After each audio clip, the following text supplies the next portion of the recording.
I hovered between life and death in an accident while protecting my husband. Yet, on the day I finally left the hospital, my husband showed no concern for me at all. We're throwing your discharge party. I've invited my colleagues, so get everything ready. He shoved me, barely standing, into a storage room after I barely managed the preparations. Could there be a worse treatment? The one who saved me from utter despair was an unexpected person. This person's appearance would lead to my husband losing everything. My name is Marilyn. I work as a graphic designer at a small to medium-sized company while living with my husband, Bob. My husband, Bob, is a highly educated elite working for a major corporation, seemingly on the brink of a promotion.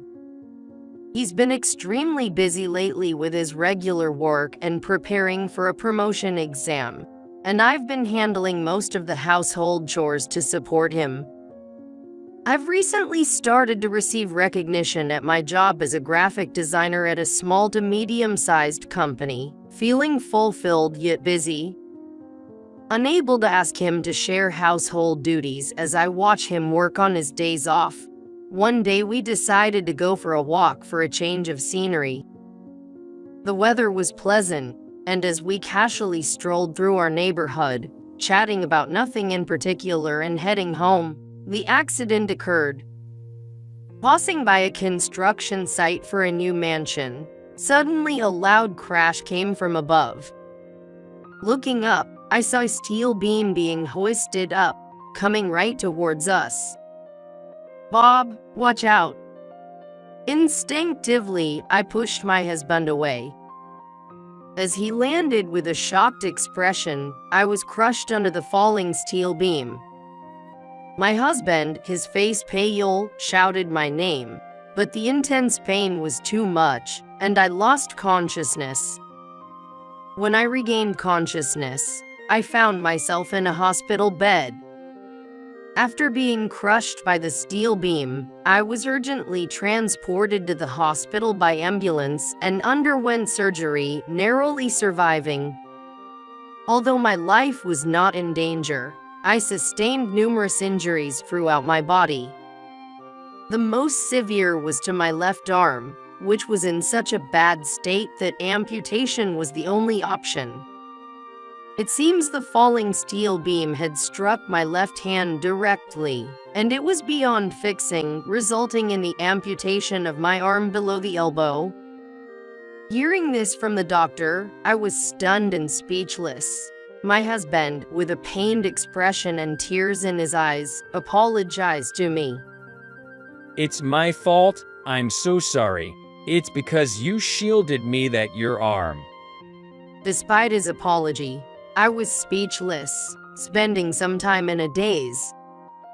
As my recovery from surgery progressed, I gradually began to accept the loss of my left arm. Cared for by my husband, I started rehabilitation. It was incredibly challenging at first, especially since I was in a coma and suffered various injuries all over my body. Not having a left hand made it difficult to balance with crutches, and I often instinctively tried to use my missing hand. Struggling with a body that wouldn't move as I wanted and in pain, I felt utterly despondent, but I managed to persevere through rehab with my husband's support. Then came the day of my discharge. My husband was as happy as if it was his own discharge, suggesting we should celebrate. His joy was infectious, but then I was hit with a shock. The celebration will include my colleagues from work, so get ready with the food and drinks. Put some effort into the cooking. Unbelievably, my husband expected me to prepare the celebration meal. Wait a minute, I only have one hand. I can't possibly make complex dishes alone. I hastily explained to my husband that I couldn't do household chores the same way now that I had lost an arm. However, He scowled deeply upon hearing this. What a useless attitude. You can't live like that. Get through it with some guts. I couldn't comprehend what he was saying. Despite having seen me struggle during rehab without my left arm, why would he say something so harsh? As I stood there stunned, he added threateningly, Just so you know, I expect all the food to be homemade. Don't even think about serving store-bought stuff. I won't tolerate such an embarrassing display. With those words, he left the room. His attitude left me completely numb, unable to move from the spot for a while. Not only was I shocked by his heartless words, but my spirit was also shattered by the accident that cost me my arm. I was in no state to make sound judgments. Our marriage had always been one where my husband had more say, and I couldn't bring myself to argue or defy him. On the day of my discharge celebration, I was still dragging my body around in pain, becoming dizzy as I prepared for the celebration. As expected, my husband didn't lift a finger to help, lounging in the living room as if uninvolved. With just one arm, I struggled to prepare for the celebration, taking much longer than usual. Exhausted and slumped in a chair, my husband dealt me another cruel blow. Stay in there and don't come out. Your pitiful state is an embarrassment. He said that coldly, dragging me by the arm to the garden shed, slamming the door shut. Dazed from fatigue, I couldn't comprehend his sudden action and was left speechlessly locked in the shed. While I was still in shock, it seemed his colleagues arrived, and the party started. I could hear their boisterous revelry even from inside the shed. It was supposed to be my discharge celebration, yet why was I locked away? What did I do to deserve this? I felt utterly despondent, as if crouching in the depths of despair. Overwhelmed, perhaps by stress or overexertion, I realized I had developed a fever. In agony, I tossed and turned, lying on the cold, dark shed floor. After what felt like an eternity, the shed door suddenly flung open, and a man's voice exclaimed, "Are you okay?" as blinding light streamed in. The man who opened the door, younger than me and my husband, was sharply dressed in a suit. Seeing me sprawled on the ground, his eyes widened in shock. He quickly helped me up and, noticing my fever, pressed a room-temperature water bottle against my neck. The coolness felt soothing, and I closed my eyes in relief, weakly expressing my gratitude. With a concerned frown, he suggested, "Let's get you inside to rest," and supported me towards the house. As we entered the living room, where the party was in full swing, my husband looked shocked. Yet, he didn't offer a single word of concern for me. Frustrated by my husband's behavior, the man supporting me confronted him. "What's going on here? Why is your wife, who's running a fever, left in a shed?" My husband, drunk and flushed, laughed mockingly. What? I just hit her because she was all wobbly. I didn't know about any fever.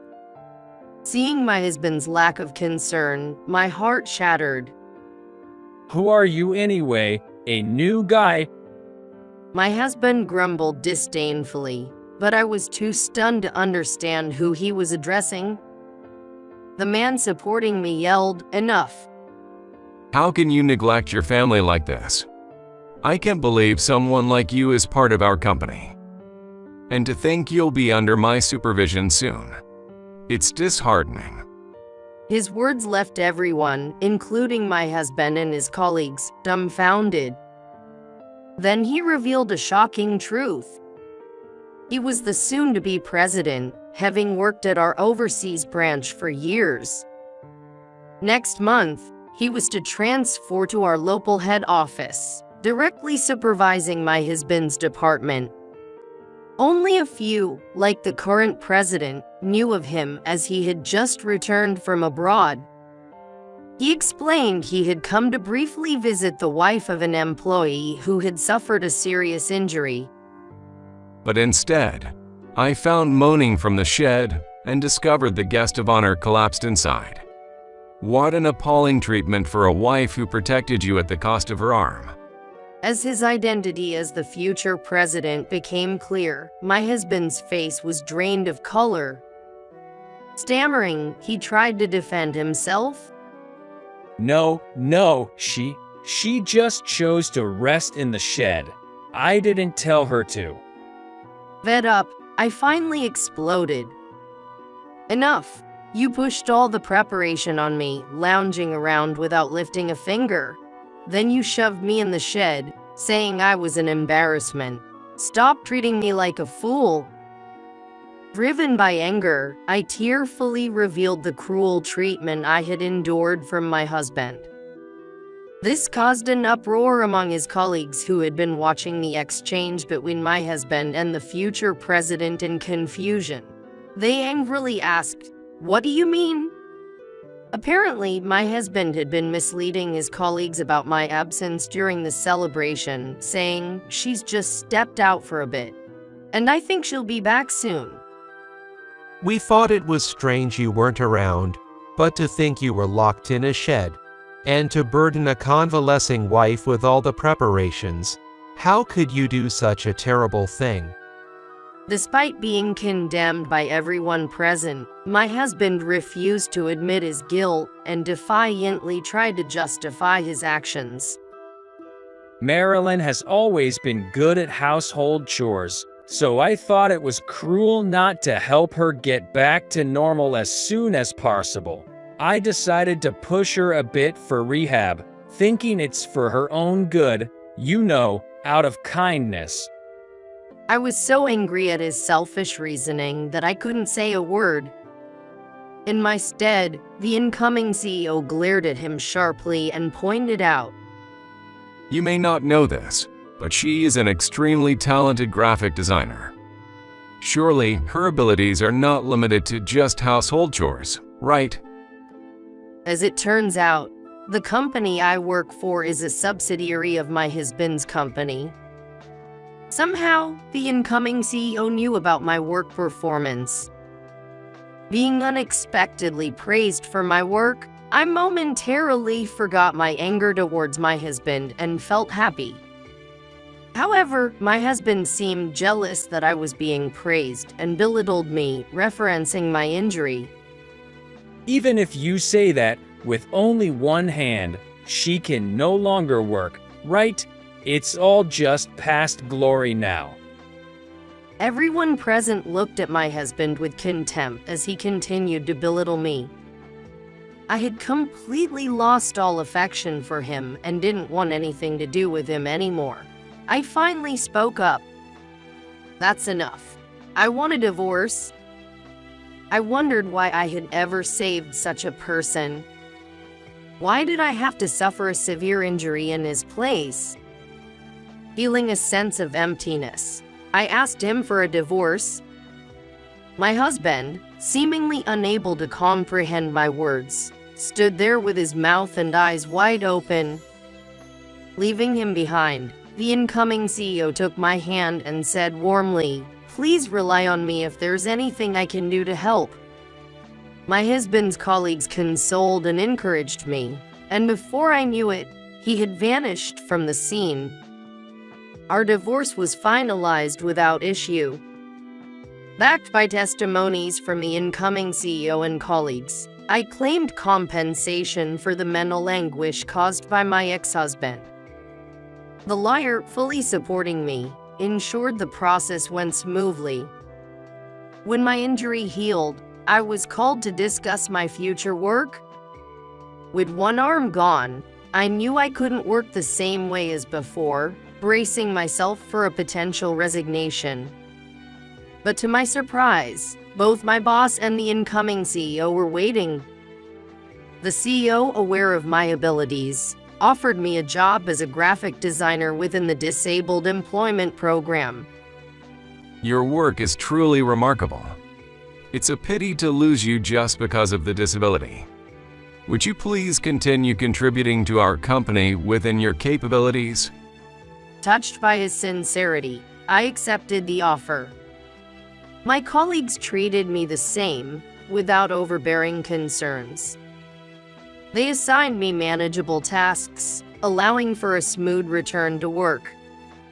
In this comfortable environment, my design quality improved, even increasing my annual income.